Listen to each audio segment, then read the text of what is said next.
Mosquitoes refuse to suck his blood. Vanilla ice cream is simply too spicy for him. He considers light bulb jokes risque because they contain the word screw. He once watched The English Patient on cable TV with all the commercials. He brushes his teeth after every meal, including snacks. He is the least interesting man in the world. I don't always watch TV, but when I do, I prefer the box score. It starts now, my friends. I don't know a lot about sports, but I can drink a lot of beer.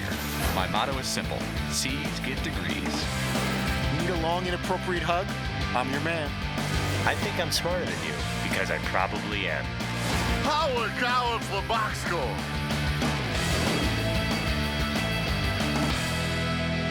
Hello and welcome to the Box Score. I'm Brock in Los Angeles, joined by the Dannett in Milford, Connecticut. Another night, another tied series. The Warriors defeated the Cavs last night in Game 4 as Steph Curry kind of got back on track.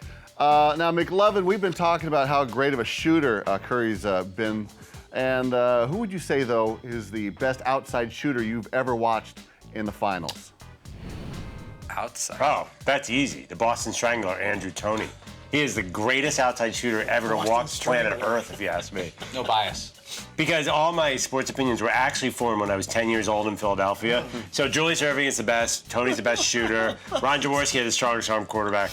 You guys know what I'm talking about, right? Yeah. Steve Balboni, the greatest slugger. A lot of young people Googling those names right now. Matthew Dellavedova finally came down to earth. America's Australian hero defeated. Well, Seton, are you happy? No, because what I really want, I want the Cavaliers to win and Dellavedova to be exposed. I need those two things to happen simultaneously. And you also wanted to get a monster contract to help expose him, right? Yes, you do. You like when people get paid. Yeah, I do. I love when people get paid. That is true. Yeah, I don't really, I don't care what he gets paid. That's fine. That doesn't really bother me. Here's my ideal situation. Game 7, minute left, there's a loose ball. There's nobody near Dellavedova. He decides to dive on it anyway just for show, and they finally call traveling, even though he travels every single time he dives. I want somebody on the Warriors to out-hustle him somehow. I know it doesn't seem possible right now. No. They need to find somebody that's scrappy on the bench that can dive for loose balls and get there faster. No, because if you're physically talented, you don't have to hustle. You just get the ball. You just walk over and get it. Could they sign Greg Paulus, or is it too late in the season? I don't know. I would have to check those rules. That'd be nice. Yeah, because by definition, hustle means you're slow. But if you're super fast, you just run over and get it. He would have got it. That's why, like, Jim Edmonds could always dive, whereas, you know, a young Andrew Jones would just run back and catch it. Like, that's not going to make SportsCenter. Hello? Well, super hustle by Fritzy to get the fast-talking Chris Mannix on, and he talked about the Cavs' loss. They spent 3 games playing way over their heads, and everyone that's followed this series and everyone that I've talked to at home, GMs and the like, have all said with Cleveland that have all felt the crash was coming, just fatigue-wise. Yeah. Dellavedova couldn't keep playing like this. LeBron, as great as he is, couldn't keep playing 45 minutes a night as the focal point of the offense. At some point, this had to come crashing down. Now, the question was, would it be in Game 4 like it was last night, or Game 6 or 7? But at some point, this was coming, and unfortunately for Cleveland, it came earlier than they wanted to.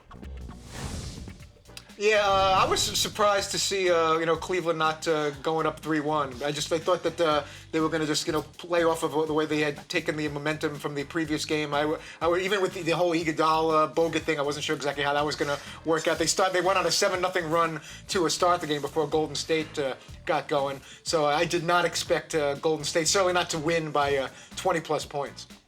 Last night, LeBron sliced his head open on a TV camera. Yeah. Paulie, let's say Fritzy had been the camera operator. How long would it take for Todd to move on? 8. And from that, and what would his apology to LeBron sound like? If you were hurt at any point by this camera, I'm sorry. He probably would have said, we're all here. It wasn't like I was all by myself with the camera. All the camera people were here. I wasn't intentionally trying to hurt you. Suggesting this was my fault. I was just doing like my I job. smashed it to you. You smashed it to me. I'm not sure that you ran into my camera, not so much me running into yours. And then LeBron would have been whistled for not getting back in the game quick enough. All right, well, McLovin, someone needs an apology here because your muse, the great Tim Kawakami, was brutally lied to by Steve Kerr. What kind of a monster goes after Tim Cowabunga?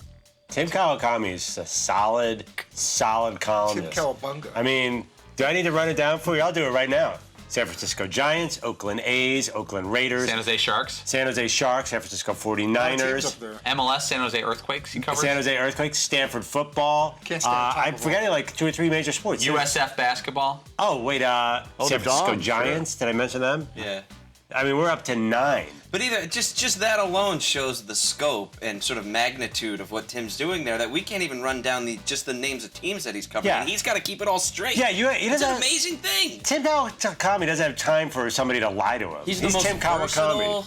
versatile I mean, listen, reporter out there. you're going to hear your Ray Ratto arguments, and I understand that.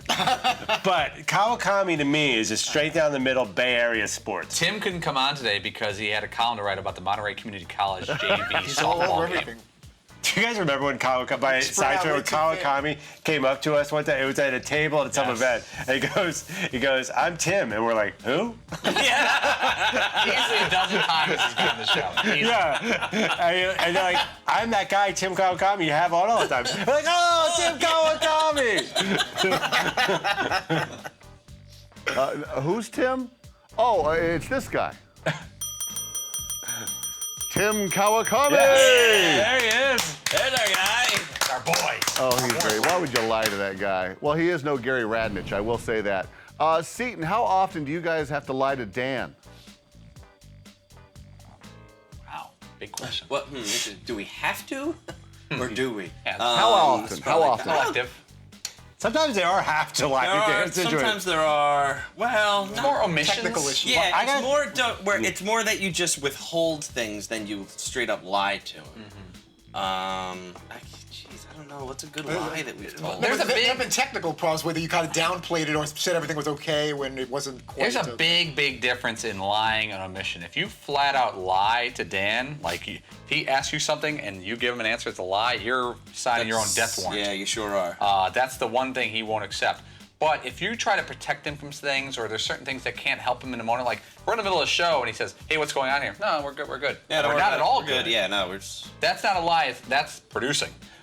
One of my favorite stories is when you guys were up in the attic and you said that like you were off air and Dan's like looking over you guys. You're all like, Oh yeah. Oh yeah, no, we've been off the air for like 15 minutes. I mean, like that. Just keep him talking. At some point, we're gonna get back on the air, and there's like smoke and sparks coming, and a friggin' cat's running. What did around. your You're face look like? Were you just like, all good, DP? Scene's over there doing all this stuff. He'll just keep chopping it up on Carmelo to the Knicks. I'm like, so what do you think? Should Denver make this trade? Yeah, you see Scene put on like a welding mask and like pull out a my fire. God, yeah, you're trying to climb out on the roof to see if like the antenna's plugged in. You're like, what the hell are we doing? This is real radio. Yeah, there you go. Fascinating. This is real TV. I could never lie to the boss unless he asked me about that quilted shirt, and I'd say, "Hey, gorgeous, buddy."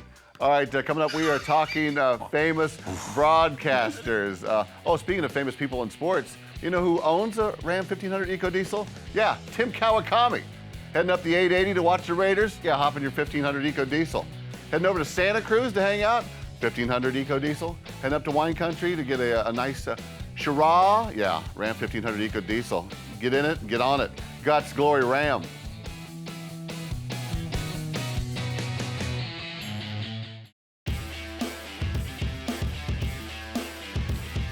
All right, ready? Go. It's O'Connor moving in on goal against McLovin. He scores a soft goal on a poor goaltender. Welcome back to the Box Score. Guys, tomorrow night is Game 5 of the NHL Finals, so tonight we get a break from both playoffs, giving our liver a rest, and we all get some purge viewing of television and something done. I'm sure gardening. McLevin, about a month ago, we asked you which time zone was the best for watching sports. Are you still sticking with the East Coast? Did I say East Coast? Because no. everyone pointed out the Midwest has a lot of fans. Now you'll hear Pacific. I do think I still kind of contend it's a little lame. You don't get the same moment if the game's at like 4 o'clock on a Tuesday. But I would think that Midwest Mountain would be the best, so it's not too extreme in any direction. Yeah, that's right in the middle. Well, I don't like late night. It's been a problem. I think it's been extra. Friday night or Saturday night, it's cool when there's Yeah. a live event at 12, 1 o'clock then if you want to watch a live game. It's been an extra grumpy man cave for the last 3 weeks because the NBA Finals are going to midnight. And the Stanley Cup, man, those hockey games are always overtime. Like every game. They don't even like... And the first 2 NBA games were overtime. Not grumpy, like that's a negative. It's more like, oh, we're dragging, but it's a good tired. When you wake up in the morning and you're like, man, at least I got a bad night. Because grumpy, if you see a great game, I like getting up in the morning and having that game still on me. It almost feels like a feeling like, man, I can't get that game out of my head. That's the best. Yeah, but that's because you guys sit in the front row. The back row notices the grumpy because when I was saying grumpy, I was kind of looking at the 3 of you that are in front of us. Are we? You guys are a little grumpy after a late game. I think that like our grumpiness goes up and that sensitivity goes up when we're all tired. So maybe people are just a little too sensitive. Fair enough. Oh, wow. Okay. Well, Paulie, with the NHL final on NBC, has there been talk about Dan joining the Cup crew a la Super Bowl? You know, he hosted the Stanley Cup final a few times. Yeah. Like he was the studio host a couple times. You know, it's tough because I thought to myself, like, why wouldn't Dan just host that again? That's not like a layup drill. It's not like just, hey, I'm going to walk up and host the final. You can get exposed really quickly if you don't know anything about a sport or you don't cover a sport on a daily basis, and you get thrown in the mix with JR and Milbury and those guys. Dan could do it in his sleep, but he wouldn't.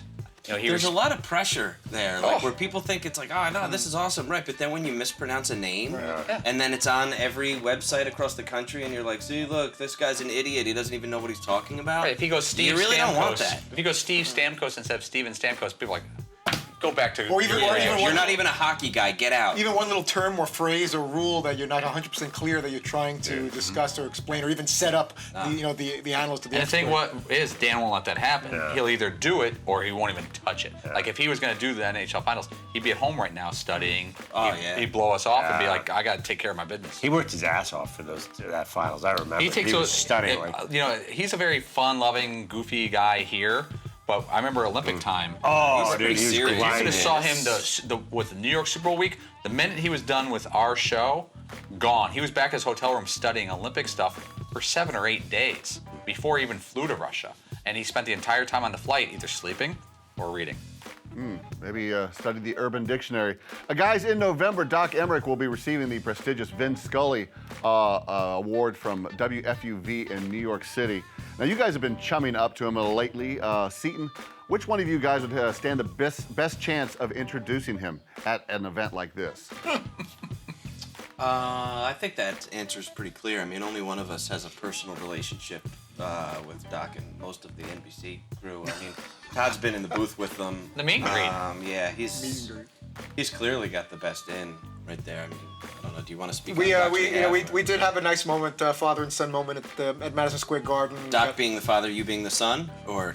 With my son Jordan, son. meeting Doc and Eddie Olczyk, so that was a cool moment. He was great. He was very thoughtful. He sent all of us shirts from our favorite hockey teams that just came the other day that we were wearing.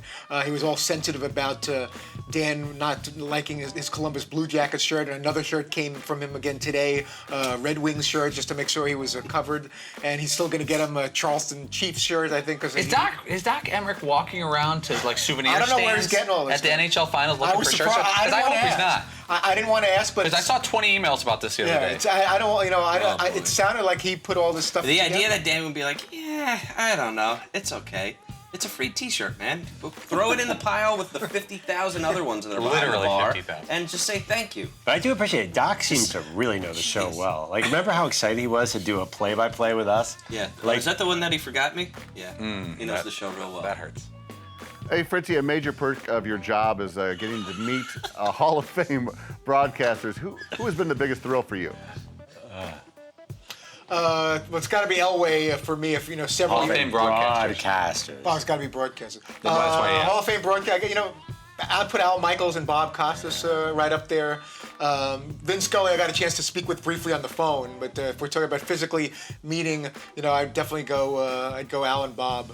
I just I have a tremendous amount of respect for them. Emrick obviously is great at what he does on the hockey side, but and even we've had Al and Bob on several times, and each time it's more and more exciting. They've got news stories to share, and then when you have Al and or Bob with Dan, and Dan being at the stature he's at, and just us having a chance to work with like all of them, whether it's directly or indirectly, it's a pretty big thrill for me. It's a big thrill. My biggest thrill, of course, was meeting Tom Green at the Programmers Fair. So put the jelliness on there. All right, coming up, it's time to know thyself better than anyone else.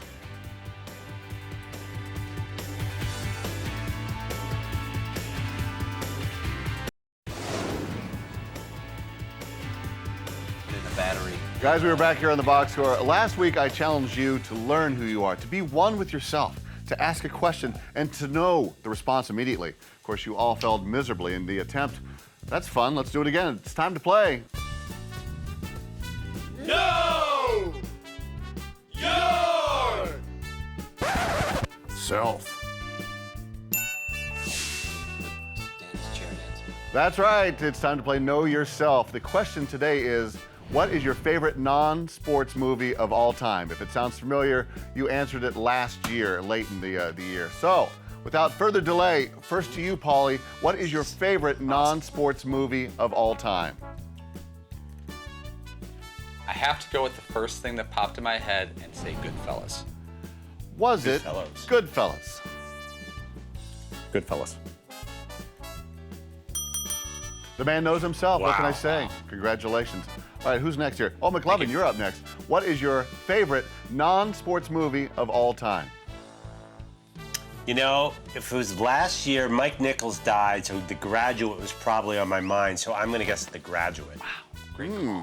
Was it The Graduate? My favorite movie of all time, I'm gonna have to say The Graduate, starring Dustin Hoffman, directed by Mike Nichols. Yes! That was a pure guess. Wow, Yes. 2 for 2. I Great totally Mike made that up. Nichols. Plastics, my friend, plastics. Seton, what is your favorite non-sports movie of all time? What's the first thing that popped in your Okay, head? Animal House. It's got to be Animal House, but it could also be it's all depending on my mood. If I'm in a good mood, it's Animal House. If I'm in kind of a bad mood, it might be Goodfellas. If I'm in a sad mood, it's A Wonderful Life. So it's going to be one of those three. Well, which one is it, Mary? Tell I me. probably said Vision Quest. Which one is it? Animal House. Was it Animal House? Favorite non-sports movie? Oh, without doubt, Animal House. Congratulations. That drunk and stupid. That's how I got through life. All right, go 4 for 4. Apparently, one of my 3 personalities. Oh, here we go. And finally, one choice. Todd Fritz. Yeah. What is your favorite non-sports movie of all time?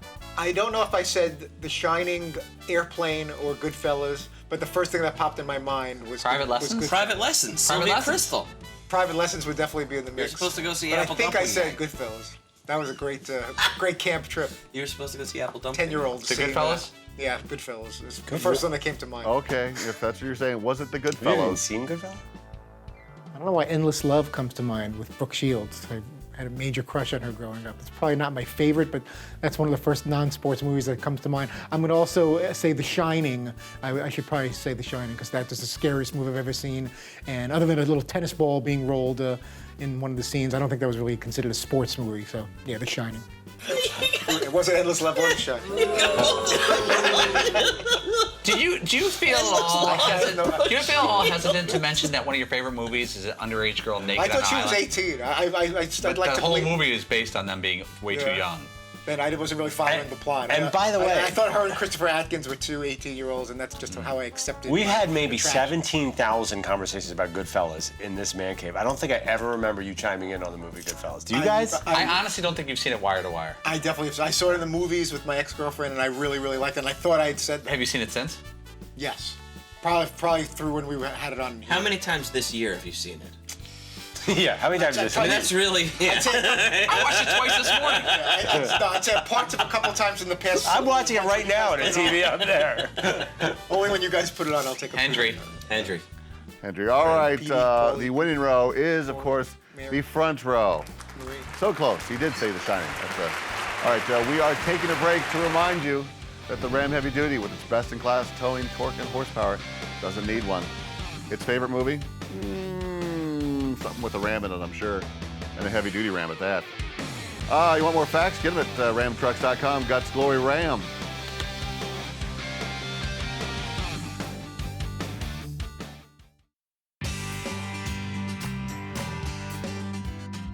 If you heard about it on Twitter, social media, or other, did you rewind to go back and look, or click on the picture or video from a website that showed what happened? The first thing I did before I did anything work-related was to Google photos of what was going on with LeBron to see what was up. What did you put in the Google search? I think I typed in LeBron's penis. I wasn't aroused or anything, but it was out there, and I wanted to see what was up. It's King James. Let's see what's going on with the King. I think I Googled it. Closing up shop here at the Box Score Saloon. Guys, there wasn't... LeBron didn't show up, per se, last night, but there was an appearance by Little Bron, La Ding Dong. McLovin, would you be more embarrassed by the pregame flash or the fact that your team didn't circle around you to protect you? Oh, first of all, I've shown butt crack at least 50,000 times here. Nobody wants to circle around that. I'll tell you that right now. So I don't think it's upon the team to protect LeBron from showing his junk. You just assume that your teammates are not going to do that.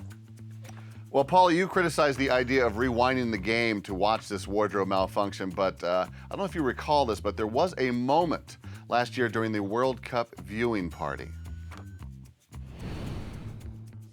I just saw on Twitter that during the Portugal game, during the replay, some guy's nuts came out of his shorts. Now, do I rewind it and show you guys?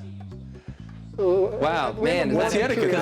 I'm like, fire it up. Who wants some nuts?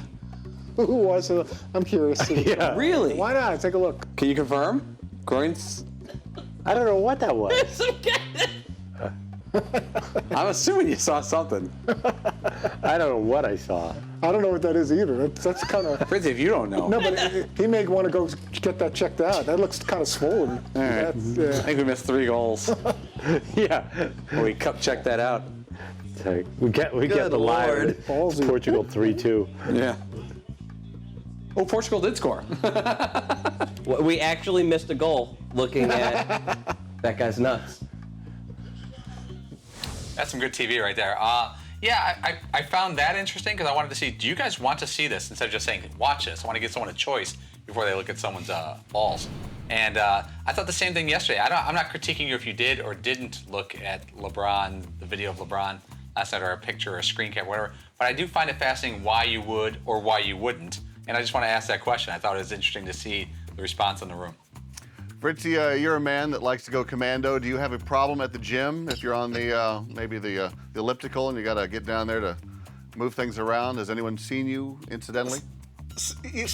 I don't think anyone's seen anything. You know, sometimes you may get a little tear in the sweatpants. You know, there could be a little chafing situation, and you know, you're rubbing, doing your treadmill thing, and then it causes a little bit of a flame type of. That could be solved by underwear. It could be solved by underwear. You know, you actually can't work out very hard at all without wearing underwear. Like, you can't actually run. You can't actually. Yeah, no, I don't run. You really don't do much on the treadmill. I'll do like fast walking on the treadmill, but I won't. How run. fast?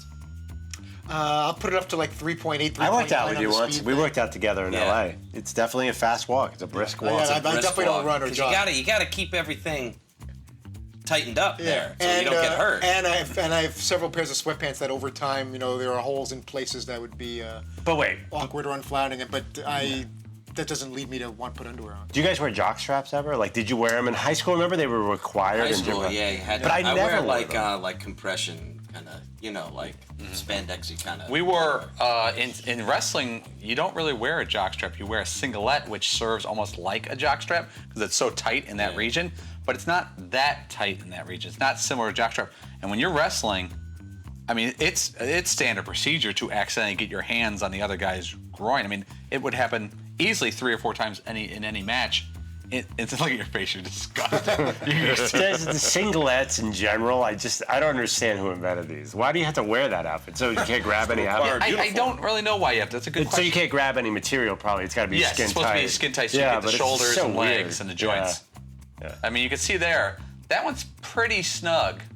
And if you watch coming up here in about 5 seconds, I grabbed Kyle Dake right in the groin, right here, right, checking him right there. There it is. I got a handful of his man region, his little Cornells.